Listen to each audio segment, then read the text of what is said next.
President Cyril Ramaphosa has warned that national efforts to eradicate poverty required a conducive financial architecture. The president says the poor and the most vulnerable are carrying the brunt of the global challenges such as the economic meltdown. He also appealed for equal access to world markets. He's participating in the United Nations General Assembly in New York. Now, this General Assembly is the main policy-making organ of the United Nations.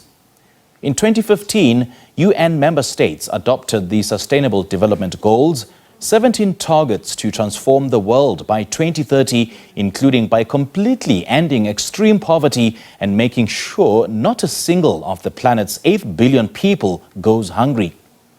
With only 15% of the SDG targets on track at the midway point of the 2030 agenda, will the SDG ambitions be sidetracked by by pressing geopolitical divides? Now, to discuss this matter further, we joined virtually by the director at the Risk Recon, Dr. Kingsley Makhubela. Dr. Makhubela, a very good morning to you. Thank you so much for joining us. Welcome to Morning Live. Good morning, Simpio. What a pleasure to join you. It's an absolute pleasure to have you join us this morning. We've seen in the insert earlier on President Cyril Ramaphosa speaking to U.S. business executives, saying, talking about the importance for South Africa to consolidate the presence of U.S. companies in the country. He also mentioned some of the areas of concern that the country has embarked on in terms of addressing, and key of those areas of concern is the energy crisis. But did he sound like he had a plan for the energy crisis? I mean, in terms of wooing some of the investors into the country, because you can't attract investors when your house is not in order. The energy crisis will remain a major lacuna for the development of South Africa and to attract potential investors.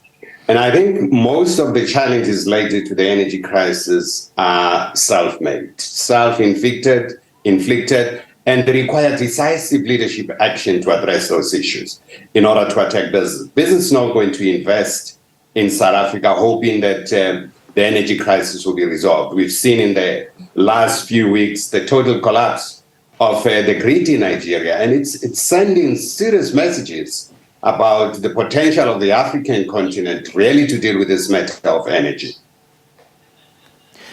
Now, he will also deliver the country statement at the annual high-level segment. Is this perhaps an opportunity for smaller countries to lay out their priorities?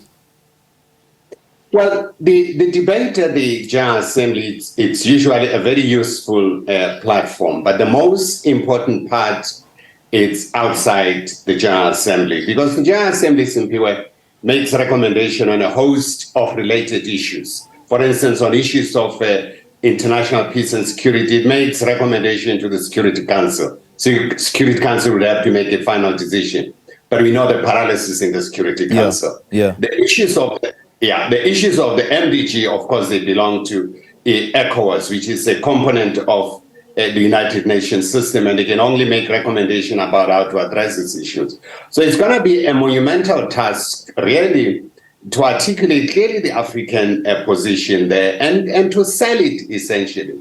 But the biggest problem that we're not going to hear is the behavior of multinational corporation. And I had hoped that the president, when he was addressing business in New York, he would have alluded to this. We've read about the pharmaceutical charge in South Africa, something to the range of more than 30% what they are selling to the West. And these are rich countries actually ripping off poor countries. And I hope you would have addressed that at that meeting to tell them this kind of behavior is totally unacceptable and so on. Yeah. And this high-level meeting will be set against the backdrop of an ongoing war, new political crises in West Africa, a lingering coronavirus, economic instability, the widening inequality and fresh natural disasters in the form of devastating earthquakes, floods and fires. So how should world leaders salvage ambitious promises to lift the planet's poorest at a time when vulnerable nations are facing a volley of crises? The bigger issue is the tension, the simmering tension between the big powers around the world, which stifles big logistics and the movement of goods and services across the board. Even cooperation. I mean, you've seen during the COVID crisis, lack of cooperation between the West and some countries in the East or traditional East. and developing countries. So it's going to be a huge problem to come up with a strategy that will come up with predictable behavior, be they predictable climate changes or emerging of new viruses and how to manage them. It's going to be a huge problem because people are seeing business around that and ripping off poor countries. That's what you're going to see. And that's what is going to stifle better cooperation to deal with this kind of issues. We've seen the floods in Libya now that has decimated that country, killing more than 8,000 people. So you're going to have a challenge in terms of cooperation managing this issue. Managing conflict is going to be another issue. But I think these issues should be raised at the General Assembly so that the world is aware of them. And hopefully, during the bilateral discussion, very pointed strategic discussions will take place in terms of how to resolve the conflict, including the Sudan, where we're facing a major challenge in the continent. And I suppose the key word in your statement is cooperation. I mean, the fact that you, as President Joe Biden, is to be the only leader of the permanent 5 members of the UN Security Council to attend, will world leaders skipping this UN General Assembly risk, I would say, weakening the institution at a time when it's already struggling to remain relevant? You know, we expected Xi Jinping not to attend, of course, a major economy and a major role player in international affairs, and other countries not attending. I think even President Biden is because traditionally he opens the UN General Assembly. He's the first speaker there to welcome everyone. That's why he attended. But it's diluting the participation of key leaders at this conference. One would have expected Macron to be there to interact with everyone about the challenges in West Africa and to really prevent some emerging conflict in that area, a conflict between the West African country, the Francophonie, and the French in that part of the world. But they are not there. The Germans are not there. They are quite inundated with what's going on in Ukraine and preparing their ammunition to Ukraine. But this UNGA simply takes place against a backdrop of proliferation of weapons around the world. So I think it has taken us back to where we all don't want to be as the world. Now, Dr. Makhubela, in a first of its kind for the annual summit, and we've been reporting about this all morning, that Ukrainian President Volodymyr Zelensky will be attending in person. Now, UN General Secretary Antonio Guterres will also have a private one-on-one session with Russia, Ukraine and Turkey. But then do you think the United Nations is likely to get Russia back into the Black Sea grain deal? Well, the Russians are unlikely to do that. They've been worried that some of the shipments that are sent into particularly the areas controlled by Ukraine are smuggling weapons there. They are sending weapons against Russia. So that's where the big problem is. And I think it's always a problem really to weaponize food. I think there's some level of weaponization of food because the crisis that has been created by this conflict is quite huge for developing countries, but it has sent a signal to developing countries to start setting up their own system to produce food.